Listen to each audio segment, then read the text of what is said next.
चलिए बच्चों, तो उम्मीद है मेरी आवाज़ सबको आ रही होगी।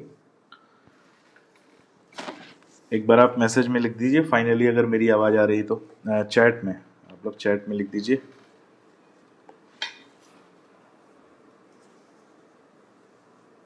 आई थिंक ओके बेटा, ओके गोविंद, थैंक यू। चलिए, थैंक यू थैंक यू, सबका आ गया मेरे पास मैसेज आ रही है। चलो तो स्टार्ट करते हैं बेटा। कल हम लोगों ने जो देखा था एनिमल किंगडम में सिलेंट्रेटा, ठीक है, वो सिलेंट्रेटा का ये एक जो है डायग्राम रह गया था। इस डायग्राम को देखते हैं। तो ये एक नीडोब्लास्ट का डायग्राम है, ठीक है, नीडोब्लास्ट का डायग्राम है। और सिलेंट्रेटा जितना भी आपने पढ़ा होगा उसको हम अ, अभी तो आज रिवाइज नहीं करेंगे, लेकिन उसका थोड़ा सा हम जिसकी वजह से उसका नाम पड़ा सिलेंट्रेटा, हम निडेरिया नाम पड़ा, हम नीडोब्लास्ट सेल की बात कर रहे थे। तो ये उसकी स्टिंग सेल है, और ये जो स्टिंग सेल है, तो इस स्टिंग सेल में जो इनका स्टिंगिंग पार्ट है, ठीक है, ये इनका स्टिंगिंग पार्ट है। और जब भी ये स्टिंग करने के बाद का ये डायग्राम है, ठीक है। इनका स्टिंगिंग पार्ट जनरली क्या होता है, इनके बॉडी स्ट्रक्चर के अंदर पाया जाता है। और जब किसी भी ऑर्गेनिज्म को इन्हें डंक मारना होता है तभी ये स्टिंगिंग पार्ट बाहर आता है, ठीक है, तभी ये स्टिंगिंग पार्ट बाहर आता है। और अदरवाइज ये स्टिंगिंग पार्ट उनकी बॉडी के अंदर ही रहता है। अच्छा, ये जो स्टिंग सेल्स होती हैं इनके अंदर एक पॉइजन पाया जाता है, ठीक है, उस पॉइजन को कहते हैं हिप्नोटॉक्सिन, याद रखना, हिप्नोटॉक्सिन, ठीक है। ये हिप्नोटॉक्सिन एक तरह का न्यूरोटॉक्सिक सब्सटेंस है। क्या है? न्यूरोटॉक्सिक सब्सटेंस है जो इन स्टिंग सेल्स के अंदर पाया जाता है। और ये न्यूरोटॉक्सिक सब्सटेंस जो है, जिस शिकार के ऊपर ये अटैक करते हैं उसकी बॉडी में ये प्रोजेक्ट कर देते हैं, ठीक है। और उसकी वजह से उसका नर्वस सिस्टम डैमेज होने लगता है, और नर्वस सिस्टम डैमेज होने लगता है तो कुछ समय बाद उस प्रे की, इनके शिकार की जो है डेथ हो जाती है। तो ऐसे में ये स्टिंग सेल्स काम करती हैं। याद रखना, पूछा जाता है, एम्स वगैरह में पूछा गया है किस तरह का ये टॉक्सिक सब्सटेंस है। न्यूरोटॉक्सिक है, हिप्नोटॉक्सिन कहा जाता है उसे। और ये जो स्टिंग सेल्स होती हैं ये केवल एक बार स्टिंग कर सकती हैं, ठीक है, they are used only for one time, उसके बाद ये शेड ऑफ हो जाती हैं। तो फिर नई स्टिंग सेल बनती हैं इनकी बॉडी में, और नई स्टिंग सेल्स बनाने के लिए इनकी बॉडी में इंटरस्टिशियल सेल्स पाई जाती हैं। याद रखना, इंटरस्टिशियल सेल्स, ठीक है, इंटरस्टिशियल सेल्स पाई जाती हैं। और ये इंटरस्टिशियल सेल्स नई स्टिंग सेल्स बनाती रहती हैं, पुरानी स्टिंग सेल्स जो है शेड ऑफ होती रहती हैं, ठीक है, इस बात को ध्यान देना है। आगे अगर हम इस पे डिस्कशन पे आते हैं, तो हमने इनके एग्जाम्पल तो कल देख लिए थे। और नेक्स्ट जो फाइलम हमारा आता है, अगला फाइलम, उसे हम कहते हैं टीनोफोरा, ठीक है। अच्छा, ये टीनोफोरा जो फाइलम है इसको स्टार्ट करते हैं, तो मैं कुछ पॉइंट्स इसके बारे में आपको बता दूं। टीनोफोरा जो फाइलम है इनका स्ट्रक्चर भी देखने में सिलेंट्रेटा जैसा होता है, ठीक है, ये भी जेली लाइक होते हैं। तो ये बात आती है कि अगर सिलेंट्रेटा जैसे होते हैं तो अलग फाइलम बनाने की क्या जरूरत थी, इनको सिलेंट्रेटा में ही इंक्लूड कर देते। लेकिन बात क्या है, देखने में ये जेली लाइक होते हैं, सिलेंट्रेट जैसे होते हैं, लेकिन इनमें स्टिंग सेल्स नहीं पाई जाती। अब मजे की बात है कि अगर स्टिंग सेल नहीं होगी तो सिलेंट्रेटा में ये किसी काम के नहीं होंगे, ठीक है। अच्छा, स्टिंग सेल्स की वजह से सिलेंट्रेटा को निडेरिया कहा जाता था, और इनमें स्टिंग सेल्स नहीं पाई जाती तो इन्हें ए निडेरिया कहते हैं, ठीक है। क्या कहते हैं बेटा? ए निडेरिया, नाम याद रखना, ए निडेरिया, ठीक है। तो टीनोफोरा भी कहा जाता है और ए निडेरिया कहा जाता है। अब स्टिंग सेल्स नहीं होती तो उनकी जगह एक और सेल पाई जाती है इनमें, वो हम आगे डिस्कस करेंगे, ठीक है। तो जनरल में इनका जो स्ट्रक्चर है वो या तो राउंडेड होता है, बॉल लाइक होता है, स्फीयर होता है, या वॉलनट जैसा होता है, या गूसबेरी जैसा होता है। तो इन्हें कई नाम से बुलाया जाता है। इन्हें कॉम जेलीज कहते हैं क्योंकि इनकी बॉडी पर ये हमें जो ग्रीन स्ट्रिप्स दिख रहे हैं, ये ग्रीन स्ट्रिप्स जो हैं इनकी बॉडी पर कॉम्ब कंघी जैसी प्लेट्स पाई जाती हैं, और इसीलिए इन्हें जो है कॉम जेलीज कहा जाता है, ठीक है। इन्हें सी वॉलनट भी कहते हैं, देखने में अखरोट जैसे दिखते हैं और इसीलिए इन्हें सी वॉलनट भी कहा जाता है। इन्हें सी गूसबेरीज भी कहते हैं, ठीक है, ये भी नाम एक पड़ा इनके। इन्हें स्विमिंग कैट आई भी कहा जाता है। स्विमिंग कैट आई, बिल्ली की तैरती हुई आंख, स्विमिंग कैट आई भी कहते हैं। तो कई इनके नाम हैं। अच्छा, ये पूरे एनिमल किंगडम के सबसे खूबसूरत एनिमल्स में से होते हैं। दे आर मोस्ट जो है beautiful animals of animal kingdom, सबसे खूबसूरत एनिमल्स में से पाए जाते हैं, और एक्सक्लूसिवली मरीन होते हैं, यानी केवल और केवल मरीन वाटर में, सी वाटर में पाए जाते हैं, फ्रेश वाटर में नहीं पाए जाते। ये पॉइंट को याद रखना है। रेडियली सिमेट्रिकल होते हैं, इनमें जो सिमेट्री पाई जाती है वो रेडियल होते हैं। दो जर्मिनल लेयर एक्टोडर्म और एंडोडर्म पाई जाती है, इसलिए डिप्लोब्लास्टिक हो गए। पहले लेक्चर की बातें हैं ये सब, ये हर फाइलम में डिस्कस होंगी। सिमेट्री, जर्मिनल लेयर, ये सारी चीजें हर फाइलम में डिस्कस होंगी, तो इसीलिए हमने पहले लेक्चर को बोला था कि बहुत इंपॉर्टेंट है। तो जो बच्चे अभी रिसेंटली आज या कल में ज्वाइन किए हैं, उन बच्चों को मैं बोलूंगा कि आप पहला और दूसरा लेक्चर जरूर से कंप्लीट करें और उसके बाद ही इस लेक्चर में आगे बढ़ें, ठीक है। तो डिप्लोब्लास्टिक यानी जिनमें दो जर्मिनल लेयर पाई जाती है, और इनमें भी टिश्यू लेवल का ऑर्गेनाइजेशन पाया जाता है, ठीक है। आपको याद होगा मैंने बताया था कि टिश्यू लेवल का ऑर्गेनाइजेशन शुरू हुआ है सीलेंट्रेट में, और सीलेंट्रेट के बाद जो आएंगे उसमें भी यहाँ टिश्यू लेवल का ऑर्गेनाइजेशन टीनोफोरा में देखा जाता है, ठीक है।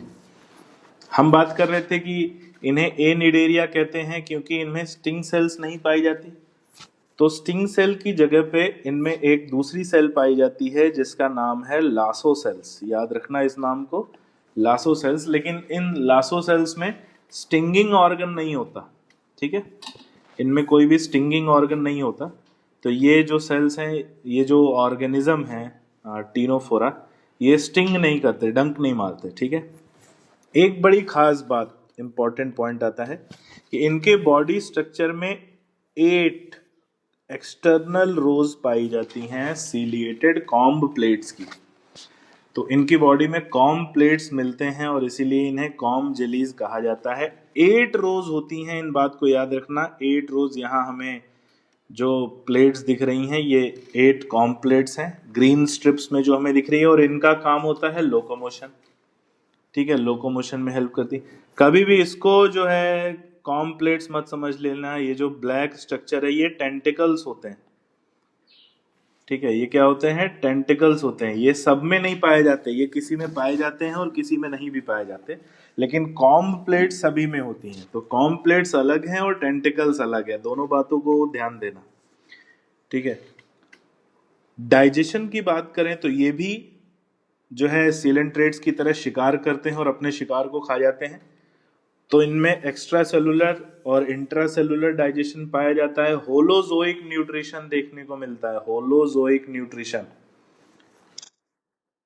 जिन बच्चों को होलोजोइक न्यूट्रिशन में डाउट होगा, बेटा अपना माइक सब लोग जो है म्यूट कर लें, कुछ बीच बीच में डिस्टरबेंस आता है, ठीक है। होलोजोइक न्यूट्रिशन बहुत इंपॉर्टेंट है, ये बात रहे। जो भी ऐसे एनिमल्स होते हैं जो शिकार करते हैं उनमें होलोजोइक न्यूट्रिशन मिलता है। जनरली जो हेटेरोट्रॉप होते हैं इनमें होलोजोइक न्यूट्रिशन ही पाया जाता है। होलोजोइक न्यूट्रिशन क्या होता है, ऐसा न्यूट्रिशन जो 5 स्टेप्स में कंप्लीट होता है, ठीक है, ऐसा न्यूट्रिशन जो 5 स्टेप्स में कंप्लीट होता है उसे होलोजोइक न्यूट्रिशन कहते हैं। ये बात याद रखना। और 5 स्टेप्स कौन कौन से होते हैं? तो पहला इंजेशन, डाइजेशन, इजेशन, एब्जॉर्प्शन और एसिमिलेशन। तो ये 5 स्टेप्स होते हैं।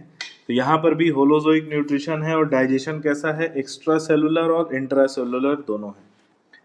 एक और बड़ी इंपॉर्टेंट बात जो यहीं पर पाई जाती है कि इनमें बायोल्यूमिनेसेंस, बायोल्यूमिनेसेंस यानी ये लाइट प्रोड्यूस कर सकते हैं। ठीक है, ये लाइट प्रोड्यूस कर सकते हैं, चमकते हैं। ठीक है, और मरीन में पाए जाते हैं। तो जैसे हमें जुगनू दिखते थे पहले, जुगनू जो चमकते थे, वैसे ही इनमें भी लाइट एमिट करने की एबिलिटी पाई जाती है और इसी को कहते हैं बायोल्यूमिनेसेंस। ठीक है, और इसी की वजह से हमने बोला था कि ये सबसे खूबसूरत एनिमल्स में से एक होते हैं। इस बात को याद रखना। ठीक है, आगे आता है कि इनके सेक्सेस सेपरेट नहीं होते। ठीक है, सेक्सेस सेपरेट नहीं होते यानी मेल और फीमेल अलग नहीं होते, मेल और फीमेल अलग नहीं होते। मोनोशियस टाइप के एनिमल्स पाए जाते हैं। कल हमने मोनोशियस को डिस्कस किया था। मोनोशियस यानी जिन्हें बाइसेक्सुअल या हर्माफ्रोडाइट कहा जाता है, तो ये भी मोनोशियस होते हैं। रिप्रोडक्शन इनमें केवल सेक्सुअल रिप्रोडक्शन पाया जाता है, ये बात याद रखना। हमने सिलेंट्रेट्स में ए सेक्सुअल रिप्रोडक्शन भी पढ़ा था, लेकिन यहाँ पर जो है केवल सेक्सुअल रिप्रोडक्शन पाया जाता है। इस बात को ध्यान देना। ठीक है, और ए सेक्सुअल रिप्रोडक्शन इनमें नहीं पाया जाता, रीजनरेशन इनमें नहीं पाया जाता। फर्टिलाइजेशन की बात करें तो इनमें एक्सटर्नल फर्टिलाइजेशन होता है। एक्सटर्नल फर्टिलाइजेशन का मतलब क्या है? जो बच्चे पहली क्लास में नहीं थे और सेकंड या थर्ड क्लास में आए हैं, तो मैं बता दूं, जो मेल ऑर्गेनिज्म और फीमेल ऑर्गेनिज्म होता है, ये दोनों वाटर में अपने गैमीट रिलीज कर देते हैं। और वाटर में गैमीट रिलीज करते हैं तो दोनों गैमीट बॉडी के बाहर फ्यूज होते हैं, बाहरी फर्टिलाइजेशन होता है। इसी को कहते हैं एक्सटर्नल फर्टिलाइजेशन। ये कॉमनली हमें देखने को मिलता है फिशेज में, फ्रॉग्स में। क्योंकि फिशेज और फ्रॉग में क्या होता है, मेल फिशेज जो होती हैं वो मेल गैमीट पानी में रिलीज कर देते हैं, female fishes female gamete water में रिलीज कर देते हैं। तो दोनों ही गैमीट वाटर में फ्यूज होते हैं और जाइगोट भी वाटर में ही बनता है। तो एक्सटर्नल फर्टिलाइजेशन इनमें पाया जाता है, ये बात को ध्यान में रखना है जिस पर क्वेश्चन बनता है। इनडायरेक्ट डेवलपमेंट, इनडायरेक्ट डेवलपमेंट का मतलब क्या है भाई? इनमें लार्वा स्टेज पाई जाती है। ठीक है, इनडायरेक्ट डेवलपमेंट का मतलब इनमें लार्वा स्टेज पाई जाती है। और कौन सा लार्वा पाया जाता है? तो ये एक बार तो आया हुआ है, भले एनसीईआरटी में नहीं दिया है, एक बार एग्जाम में आया है, सिडिपिड लार्वा। ठीक है, सिडिपिड लार्वा नाम याद रख लेना। सिडिपिड लार्वा इनमें पाया जाता है। ठीक है, इनडायरेक्ट डेवलपमेंट है। एग्जाम्पल इसमें 2 दिए हैं। यहाँ पर जो डायग्राम दिया है ये प्लूरोब्रैकिया का डायग्राम है। इसके अलावा एक और जो एग्जाम्पल दिया है टीनोप्लेना, सी साइलेंट रहेगा, टीनोप्लेना। एक और नाम मैं आपको बता रहा हूँ, बोरोई। बोरोई जो है एक ऐसा टीनोफोरा है जिसमें टेंटिकल्स नहीं पाए जाते और इसे स्विमिंग कैट आई कहा जाता है। ठीक है, याद रखना इस बात को, बोरोई also known as swimming cat eye. तो ये था फाइलम टीनोफोरा के लिए। बड़ा ही छोटा फाइलम है लेकिन इसकी इंपॉर्टेंस बहुत ज़्यादा है। ठीक है, क्योंकि इस पे क्वेश्चन आता है। जनरली लोग इसको इग्नोर कर देते हैं, लेकिन इसमें से एक क्वेश्चन कई बार बन जाता है और बड़ा इंपॉर्टेंट क्वेश्चन बनता है। जो एग्जाम में आ जाए वही इंपॉर्टेंट है। अगले फाइलम पे आते हैं हम लोग, प्लेटी हेलमिंथीज। एक और बहुत इंपॉर्टेंट फाइलम प्लेटी हेलमिंथीज। प्लेटी का मतलब होता है वृष्टि। बेटा मेरी वॉइस क्लियर नहीं है, तो इसमें मेरा नेटवर्क बेटा सही चल रहा है, बाकी लोगों को मेरी वॉइस आ रही है? एक बार अगर चैट में लिख दें। ठीक है, तो वृष्टि बेटा आप अपना नेटवर्क थोड़ा सा, हार्दिक आप भी अपना नेटवर्क थोड़ा सा स्ट्रांग रखो। कुछ लोगों को आ रही है, कुछ लोगों को नहीं आ रही। तो मेरे ख्याल से जिन लोगों को मेरी आवाज़ आ रही है उन लोगों में कोई नेटवर्क की प्रॉब्लम है नहीं। अच्छा, कोशिश करिए आप लोग अपना कैमरा ऑन रखें, उससे क्या है नेटवर्क थोड़ा सा क्लियर मिलेगा। मैंने भी अपना कैमरा ऑन रखा है जिससे कोई ऐसी प्रॉब्लम होगी नहीं। ठीक है, चलो आगे बढ़ते हैं। तो प्लेटीहेलमिन्थीज, और प्लेटीहेलमिन्थीज का मतलब होता है फ्लैट, प्लेटी का मतलब होता है फ्लैट, और हेलिमेंथ वर्ड यूज किया जाता है वॉर्म के लिए, ठीक है। हेलिमेंथ वर्ड यूज किया जाता है वॉर्म के लिए। तो प्लेटीहेलमिन्थीज होते हैं ऐसे वॉर्म जिनका फ्लैट बॉडी स्ट्रक्चर पाया जाता है। और अच्छा, जिन बच्चों को बीच बीच में कोई दिक्कत या वॉइस की प्रॉब्लम जा रही है, वो कोशिश करें कि एक बार डिस्कनेक्ट करके दोबारा कनेक्ट हो, है ना। क्योंकि ऐसे में क्या होगा, आपका थोड़ा सा ही 1 या 2 मिनट का ही मिस होगा। अच्छा, बाकी लोग अपना बेटा ये स्क्रीन शेयर करना थोड़ा बेटा बंद कर दो, क्योंकि आप लोग इस पे कुछ कलाकारी ना करें, है ना। क्योंकि ये स्क्रीन शेयर सभी के लिए होता है, लेकिन आप लोग स्क्रीन पे कुछ ना लिखें, ठीक है। तो ये थोड़ा सा ध्यान रखना है आपको। और मैं वीडियो तो इसका रिकॉर्ड कर ही रहा हूँ, रिकॉर्ड के बाद मैं वीडियो आप लोग को अवेलेबल कराऊंगा, तो वो वीडियो जो है आप ज़रूर देखें, ठीक है। और हो सकता है किसी का 1 आध मिनट का, किसी का स्टार्टिंग का छूटा हो, किसी का मिड का छूटा हो, या किसी का एंड का छूटा हो, या किसी का हो सकता है नेटवर्क एकदम ही ना आए, तो वो लोग वीडियो देखकर अपना जो है रिकवरी ले सकते हैं, कि ये बेनिफिट है। और वो वीडियो का लिंक मैं आप लोग को अवेलेबल कराता हूँ, ठीक है। तो प्लेटीहेलमिन्थीज को देखते हैं। तो प्लेटीहेलमिन्थीज यानी ऐसे एनिमल्स इसमें आते हैं जिनकी बॉडी डॉर्सोवेंट्रली फ्लैट पाई जाती है, ठीक है। डॉर्सोवेंट्रली फ्लैट का मतलब कि उनकी बॉडी में एक अपर सरफेस होती है, चपटे होते हैं, एक अपर सरफेस होती है और एक लोअर सरफेस होती है। अपर सरफेस यानी जो पीठ वाला पार्ट है, बैक वाला, उसे कहते हैं डॉर्सल सरफेस, डॉर्सल सरफेस। और सामने की तरफ जो चेस्ट वाला पार्ट होता है उसे बोलते हैं वेंट्रल सरफेस। तो इसीलिए बोला जाता है कि इनकी बॉडी जो है डॉर्सो वेंट्रली फ्लैट होती है, और इसीलिए इन्हें फ्लैट वॉर्म कहा जाता है, ठीक है। डॉर्सो वेंट्रली फ्लैट होती है, फ्लैट वॉर्म कहते हैं। मोस्टली एंडोपैरासाइट होते हैं। एंडोपैरासाइट यानी ये किसी दूसरे ऑर्गेनिज्म की बॉडी पर डिपेंड करते हैं, जिसे होस्ट कहते हैं, और उनके बॉडी में भी ये बॉडी के इंटरनल एटमॉस्फेयर पे न्यूट्रिशन लेते हैं। तो बॉडी के अंदर प्रेजेंट होते हैं होस्ट की बॉडी के, जैसे लिवर फ्लूक है इसका एक एग्जांपल, तो वो लिवर में पाया जाता है, ठीक है। तो लिवर जो है बॉडी के अंदर का स्ट्रक्चर है, तो इसलिए इन्हें एंडोपैरासाइट कहा जाता है। बाइलेटरली सिमेट्रिकल, बाइलेटरली सिमेट्रिकल यानी एक ऐसी लाइन ऑफ सिमेट्री जो इनको दो इक्वल हाफ में डिवाइड करती है, एक ही लाइन पाई जाती है, लेफ्ट और राइट पार्ट्स में डिवाइड करती है, इसलिए इसे बाइलेटरली सिमेट्रिकल कहते हैं। ट्रिप्लोब्लास्टिक, अभी देखो पहली बार फर्स्ट टाइम इनमें मीजोडर्म का डेवलपमेंट हुआ, ठीक है। फर्स्ट टाइम मीजोडर्म का डेवलपमेंट हुआ, इसलिए इन्हें ट्रिप्लोब्लास्टिक कहते हैं। और इनमें एक्टोडर्म, एंडोडर्म और मीजोडर्म तीनों पाई जाती है, ठीक है। इसलिए इन्हें क्या कहते हैं, ट्रिप्लोब्लास्टिक। एंड एसीलोमेट, अब ये एक और खास बात आ गई कि भाई मीजोडर्म तो इनमें प्रेजेंट है, लेकिन मीजोडर्म होने के बावजूद इनमें जो है बॉडी कैविटी नहीं है, ठीक है। मीजोडर्म होने के बावजूद इनमें बॉडी कैविटी नहीं है, और बॉडी कैविटी नहीं है तो एसिलोमेट कहलाते हैं। रेफर टू फर्स्ट लेक्चर, पहला लेक्चर जिसमें हमने बॉडी कैविटी को अच्छे से एक्सप्लेन किया था। एसिलोमेट कहलाते हैं। और ऑर्गन लेवल ऑफ ऑर्गेनाइजेशन, ये भी एक बड़ा इंपॉर्टेंट पॉइंट है, हम पहले ही डिस्कस कर चुके हैं, इसीलिए हमने वो जो जनरल कैरेक्टर को अच्छे से डिस्कस किया था, क्योंकि वही हर जगह यूज होते हैं। और ऑर्गन लेवल ऑफ ऑर्गेनाइजेशन पहली बार इन्हीं में डेवलप हुआ, और केवल इन्हीं में पाया जाता है, ये भी बात है, ठीक है। पहली और आखिरी बार अगर वो डेवलप हुआ है तो अभी तक वो प्लेटीहेलमिन्थीज में ही हुआ है, ऑर्गन लेवल ऑफ ऑर्गेनाइजेशन, ठीक है। अब ये क्या होते हैं, एंडोपैरासाइट होते हैं, बॉडी के अंदर पाए जाते हैं। तो बॉडी से अटैच रखने के लिए इनमें कुछ हुक और सकर्स पाए जाते हैं। तो हुक्स और सकर्स इनमें मिलते हैं, जो पैरासाइट फॉर्म में होस्ट की बॉडी से अटैच रखने में हेल्प करते हैं। आऊंगा इस पे अभी मैं डिटेल में। इसके अलावा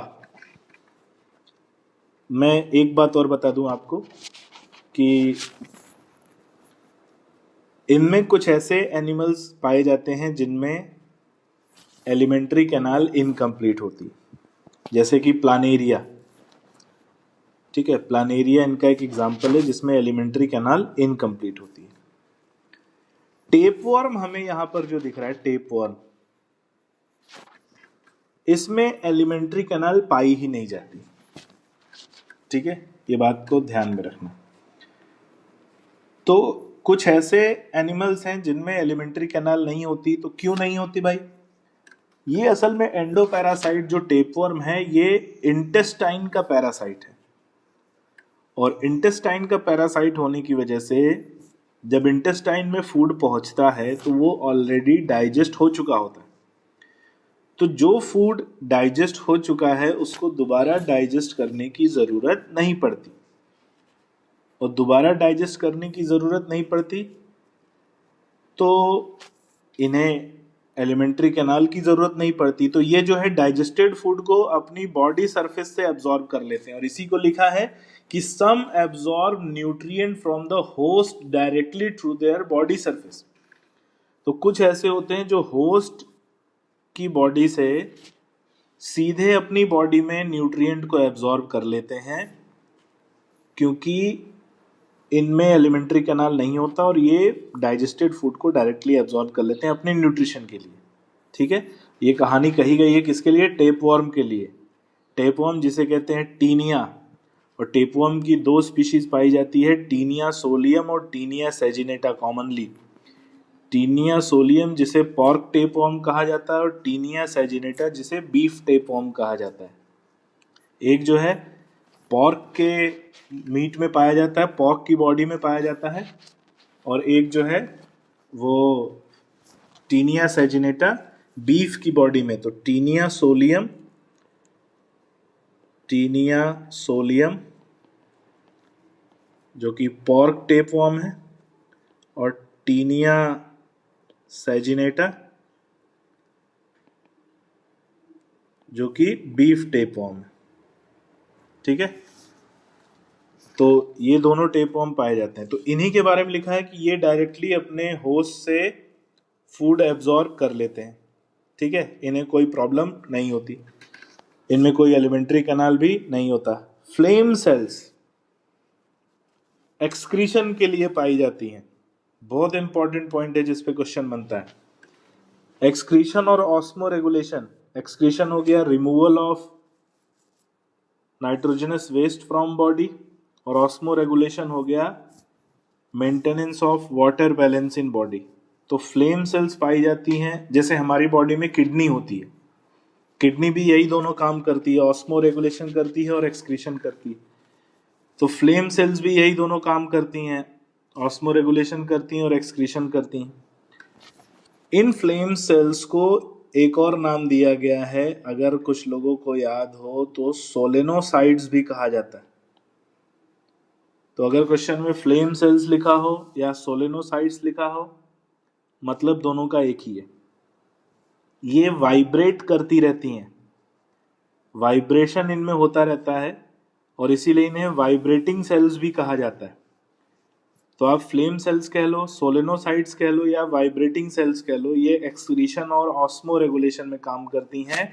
और प्लेटीहेल्मिन्थीज का कॉन्ट्रास्टिंग कैरेक्टर है, यानी केवल और केवल प्लेटीहेल्मिन्थीज में पाई जाती हैं और दूसरे किसी भी फाइलम में नहीं पाई जाती।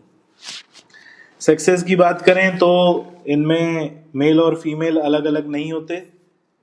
कॉमन जो है स्ट्रक्चर होता है जिसे हम मोनोशियस कह रहे हैं, हर्माफ्रोडाइट। ठीक है, यानी बाइसेक्सुअल ऑर्गेनिज्म होते हैं जिनमें कोई भी जिनमें कोई भी सेक्सुअल डाइमॉर्फिज्म यानी मेल और फीमेल अलग अलग नहीं होते। ठीक है,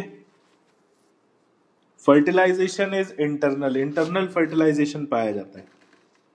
इंटरनल फर्टिलाइजेशन, यहां से पहली बार इंटरनल फर्टिलाइजेशन शुरू हुआ है, यानी बाइसेक्सुअल हैं, यानी सबकी बॉडी में मेल और फीमेल गैमीट दोनों बनते हैं, लेकिन मेल गैमीट फीमेल गैमीट को बॉडी के अंदर ही फर्टिलाइज करता है और इसीलिए इसमें इंटरनल फर्टिलाइजेशन वर्ड यूज किया गया। साथ ही इसमें इनडायरेक्ट डेवलपमेंट पाया जाता है, लेकिन खास बात यह है कि इनडायरेक्ट डेवलपमेंट में एक के बाद एक कई लार्वा स्टेजेस पाई जाती हैं। ठीक है, एक एग्जांपल मैं दे रहा हूं, एक के बाद एक कई लार्वा स्टेजेस।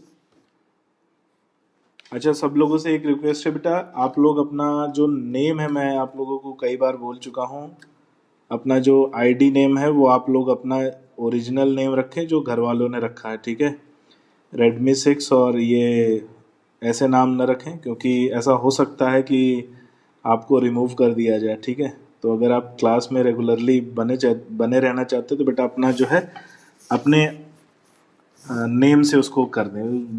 छोटी सी बात है, आप लोग चेंज कर देंगे, कोई इश्यू नहीं आएगा। ठीक है बेटा, चलिए आगे बढ़ते हैं।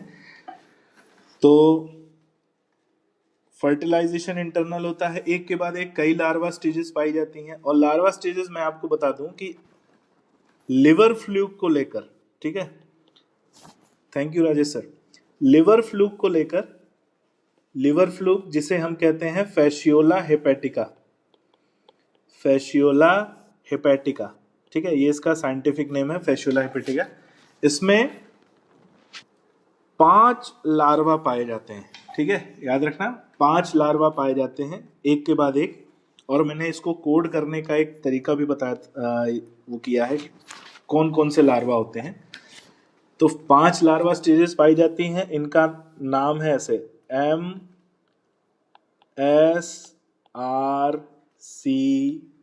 इसका सीक्वेंस पूछा जाता है और एम्स में पूछा जाता है। ठीक है, एम, पहला जो एम है मिरासीडियम,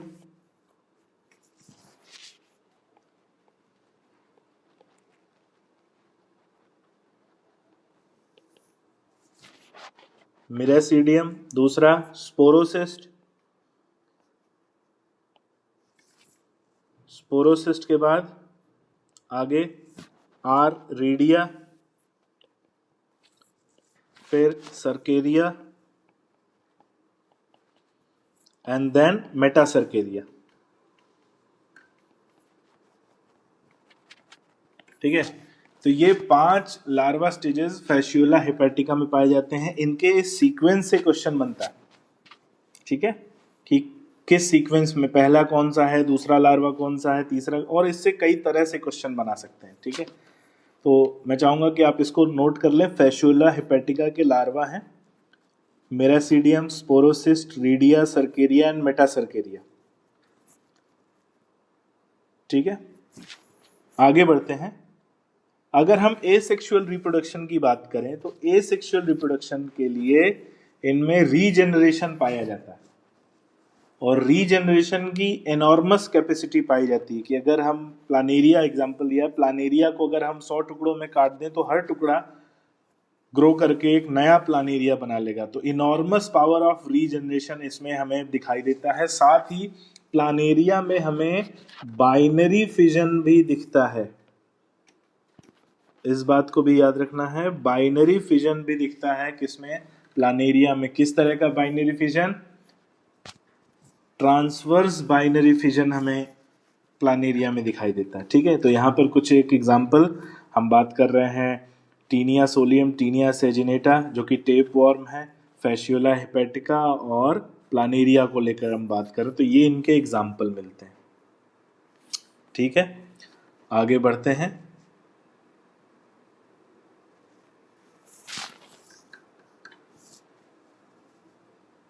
किसी बच्चों को कुछ डाउट हो तो आप मुझे प्राइवेटली भी मैसेज कर सकते हो। इसमें किसी बच्चे ने किया है। हाँ, अब पल्लवी आपका क्वेश्चन आया कि इसमें डाइजेशन नहीं होता है। तो डाइजेशन का मैंने बोला कि जिसमें एलिमेंट्री कैनाल प्रेजेंट है, जैसे इनकम्प्लीट एलिमेंट्री कैनाल जो हम प्लानेरिया की बात कर रहे हैं, प्लानेरिया में इनकम्प्लीट डाइजेस्टिव सिस्टम है तो उसमें डाइजेशन होता है। लेकिन जो टेपवॉर्म है, टेपवॉर्म में एलिमेंट्री कैनाल नहीं है तो ये डाइजेशन नहीं कर सकता, क्योंकि इसे डाइजेस्ट होके ही फूड मिलता है। तो टेपवॉर्म में डाइजेस्टिव सिस्टम या एलिमेंट्री कैनाल नहीं होता। बाकी जिनमें, जैसे प्लानेरिया, इसमें इनकम्प्लीट एलिमेंट्री कैनाल है, लिवर फ्लूक जिसमें इनकम्प्लीट एलिमेंट्री कैनाल है, तो इसमें पाया जाता है। ठीक है, नेक्स्ट पॉइंट आता है, अगला फाइलम पे बढ़ते हैं हम लोग, एस्के हेलिमेंथीज। और एस्के हेलिमेंथीज को हम कहते हैं राउंड वॉर्म। ठीक है, क्या कहते हैं? राउंड वॉर्म कहते हैं इन्हें, क्योंकि इनका बॉडी जो है वो राउंड, अगर हम इनको यहां से कट करेंगे तो हमें ऐसा राउंड स्ट्रक्चर दिखता है बॉडी का, और इसीलिए इन्हें राउंड वॉर्म कहा जाता है। इनके बॉडी के दोनों किनारे जो है टेपरिंग होते हैं। टेपरिंग मतलब पॉइंटेड, दोनों किनारों पर ये पॉइंटेड होते हैं, और पॉइंटेड होने की वजह से जो है टेपरिंग एंड इनको कहा जाता है। तो अगर इनकी बॉडी की बात करें, ये भी वॉर्म है, ठीक है, ये भी वॉर्म है, फ्लैट नहीं होते तो इन्हें राउंड वॉर्म कहा जाता है। बॉडी इनकी सर्कुलर होती है। सर्कुलर कैसे? क्रॉस सेक्शन में कट किया तो सर्कुलर बॉडी दिखेगी, और इसीलिए इन्हें राउंड वॉर्म कहा जाता है। ठीक है, दे मे बी फ्री लिविंग होते हैं। फ्री लिविंग होने का मतलब कि ये किसी के ऊपर जनरली पैरासाइट नहीं होते। तो कुछ ऐसे हैं जो फ्री लिविंग होते हैं, कुछ ऐसे हैं जो एक्वेटिक होते हैं, कुछ जमीन पर रहते हैं तो उन्हें टेरेस्ट्रियल कहा जाता है, लेकिन कुछ ऐसे होते हैं जो पैरासाइट भी होते हैं। और जो पैरासाइट होते हैं वो प्लांट्स और एनिमल्स दोनों में पैरासाइट होते हैं। ठीक है, अच्छा, एस्के हेलिमिंथीज को एक और नाम से जाना जाता है नीमेटोड, या निमेथी हेलिमिंथीज भी कहते हैं। निमेथी हेलिमिंथीज, इस बात को याद रखना है। तो एस्के हेलिमिंथीज बोल लो, निमेटोड बोल लो, निमेथी हेलिमिंथीज बोल लो, सब एक ही बात है। फ्री लिविंग भी होते हैं, एक्वेटिक होते हैं, टेरेस्ट्रियल भी होते हैं, पैरासाइट भी पाए जाते हैं। और जो पैरासाइट पाए जाते हैं तो वो या तो प्लांट की बॉडी में पैरासाइट होते हैं या एनिमल की बॉडी में पैरासाइट। आगे बढ़ते हैं, बहुत इंपॉर्टेंट पॉइंट क्या है भाई, कि पहली बार किसी एनिमल में ऑर्गन सिस्टम लेवल का ऑर्गेनाइजेशन डेवलप हुआ था। तो पहली बार ऑर्गन सिस्टम जो बना था वो एस्के हेलिमिंथीज में या निमेटोड में ही बना था। बाइलेटरली सिमेट्रिकल होते हैं, ट्रिप्लोब्लास्टिक होते हैं, एक्टोडर्म, एंडोडर्म, मीजोडर्म तीनों पाई जाती है, और सूडोसिलोमेट होते हैं। सूडोसिलोमेट यानी फॉल्स सिलोम पाया जाता है इनमें, याद रखो बच्चों, फॉल्स सिलोम। फॉल्स सिलोम मैंने पहले वीडियो में डिस्कस किया था, ऐसा सिलोम जो मीजोडर्म से ना बने। और मीजोडर्म से ना बने तो कहां से बनता है ये? ब्लास्टोसील से। ठीक है, कहां से बनता है? ब्लास्टोसील से। ये ब्लास्टोसील से बॉडी कैविटी बनती है, और इसी को फॉल्स सिलोम या सूडोसिलोम कहा जाता है। They do not derive from mesoderm, ये मीजोडर्म से डिराइव नहीं करते, इस बात को याद रखना है। तो पहले ऐसे एनिमल्स जो सूडोसिलोमेट हैं, कौन से? एस्के हेलिमिंथीज, पहले pseudocoelomate animals. Alimentary canal complete है भाई, ये भी एक बड़ी इंपॉर्टेंट बात ध्यान देने की है। कंप्लीट एलिमेंट्री कैनाल यानी माउथ अलग होता है और एनस अलग होता है, दो डिफरेंट ओपनिंग पाई जाती हैं, एक से फूड एंटर होता है, एक से अनडाइजेस्टेड फूड बाहर जाता है। और मस्कुलर फेरिंग्स इनमें पाया जाता है। मस्कुलर फेरिंग्स यानी जब जिस एंड से फूड अंदर जाता है वहां पर फेरिंग्स स्ट्रक्चर होता है और उसमें मसल्स पाई जाती हैं, तो इसी को मस्कुलर फेरिंग्स कहते हैं। एक्सक्रीशन के लिए, ये बात ध्यान दें, एक्सक्रीशन के लिए इनमें एक्सक्रीटरी ट्यूब पाई जाती है। ठीक है, इस पॉइंट को याद रखना, एक्सक्रीटरी ट्यूब पाई जाती है जो प्रोटोनेफ्रीडिया कहलाती है। क्या कहलाती है? प्रोटोनेफ्रीडिया। साथ ही इनमें रेनेट सेल्स भी पाई जाती हैं, रेनेट सेल्स। ठीक है, प्रोटोनेफ्रीडिया भी कहा जाता है, इनमें रेनेट सेल्स भी पाई जाती हैं, और ये रेनेट सेल्स एक्सक्रीशन में हेल्प करती हैं। ठीक है, and remove body waste to form from the body cavity, और बॉडी कैविटी से यानी जो स्यूडोसीलोम है वहां से इनका जो वेस्ट है उसको एक्सक्रीट करने में हेल्प करते हैं। एक्सक्रीशन से एक बात यहां पर याद आती है, और मैं चाहूंगा ये बहुत इंपॉर्टेंट पॉइंट है, आप सब लोग इस पे ध्यान से सुनना। एक्सक्रीटरी मैटर कैसा है उसके बेस पर एक्सक्रीशन दो तरह का होता है। एक होता है तीन तरह का होता है, 3 टाइप का होता है। एक होता है अमोनोटेलिक,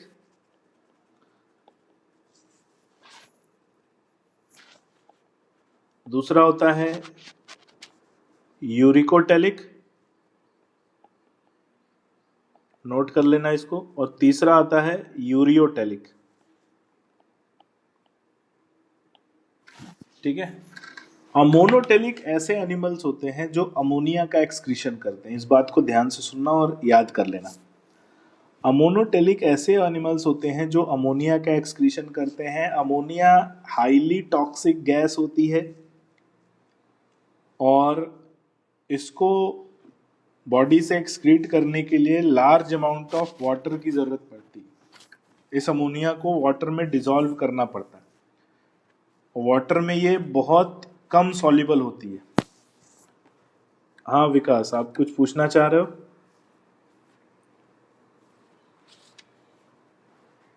चैट में लिख दो बेटा, जो भी पूछना हो आप चैट में लिख सकते हो। हाँ पल्लवी, ये फिश में होता है बेटा। मोनोटेलिज्म जो है फिश में पाया जाता है, लेकिन केवल फिश में नहीं होता।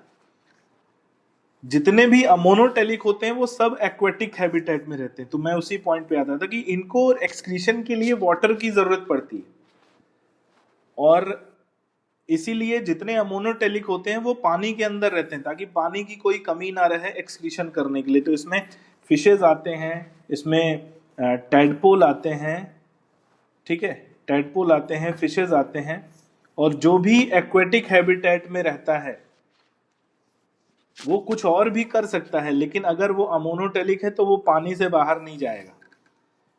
तो अमोनोटेलिक जैसे एस्के एलिमेंथीज जो पानी में रहते हैं वो अमोनोटेलिक है। ठीक है। और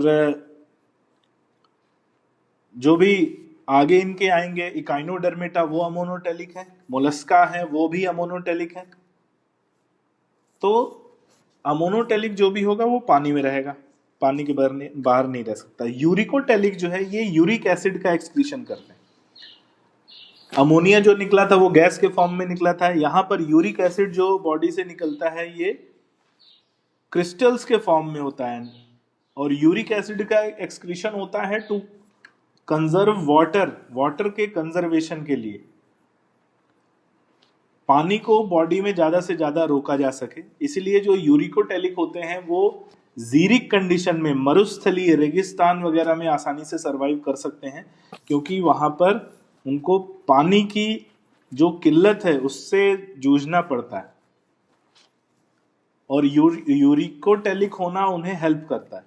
तो इसमें आर्थ्रोपोडा, इंसेक्ट्स, रेप्टाइल्स, ये यूरिकोटेलिक, बर्ड्स भी यूरिकोटेलिक पाई जाती हैं।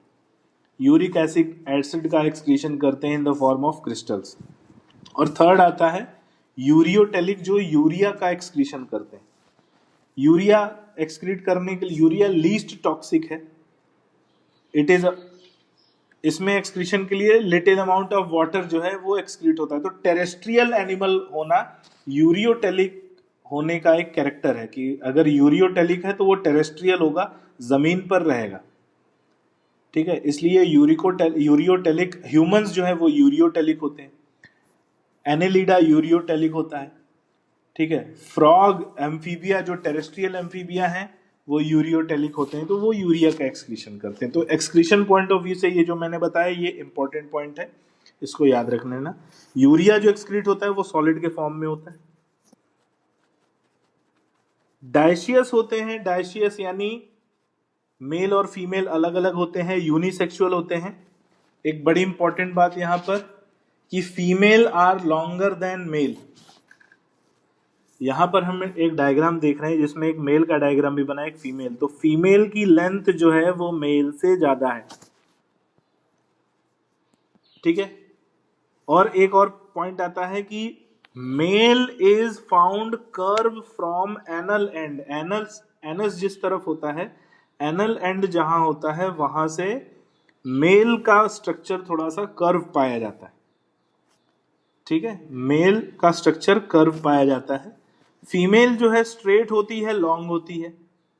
तो इसको जो फीमेल बना है ये कर्वेचर नहीं है, ये उसका स्ट्रेट स्ट्रक्चर है, लॉन्ग है, लेकिन मेल में कर्वेचर पाया जाता है, इसको याद रखना।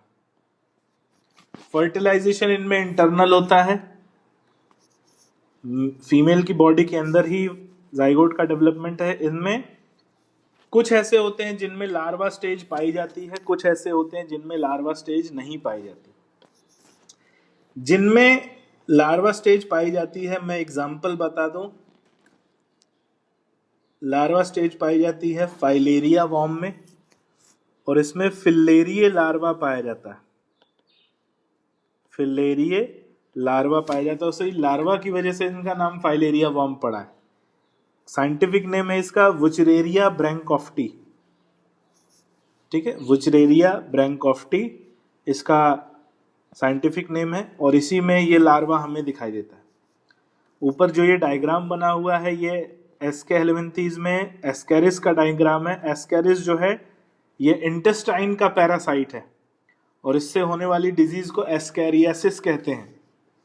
वुचरेरिया ब्रैंकोफ्टी से होने वाली डिजीज को फाइलेरियासिस, फाइलेरियासिस या एलिफेंटियासिस कहा जाता है, हाथी पांव, एलिफेंटियासिस कहते हैं।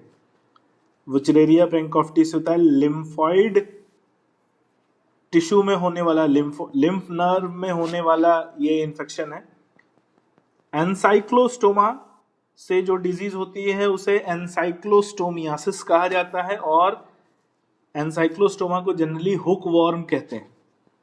ठीक है, तो ये था आज के लिए, हमने 3 फाइलम को कवर किया। उम्मीद है आप इसको जो है ध्यान से देख के चलेंगे। लेकिन इसमें एक पॉइंट और रह रहा था, मैं बता दूं आपको कि एलिमेंट्री कैनाल में मैंने बोला कि इनमें 2 ओपनिंग पाई जाती है, एक माउथ और एक एनस, और माउथ और एनस के बीच में इनका एलिमेंट्री कैनाल कंप्लीट होता है। तो अगर हम इनको ट्रांसवर्स सेक्शन में कट करेंगे तो हमें इनका बॉडी वॉल सर्कुलर दिखेगा। बॉडी वॉल, ये क्या है? बॉडी वॉल, इस बात को याद रखना, बॉडी वॉल।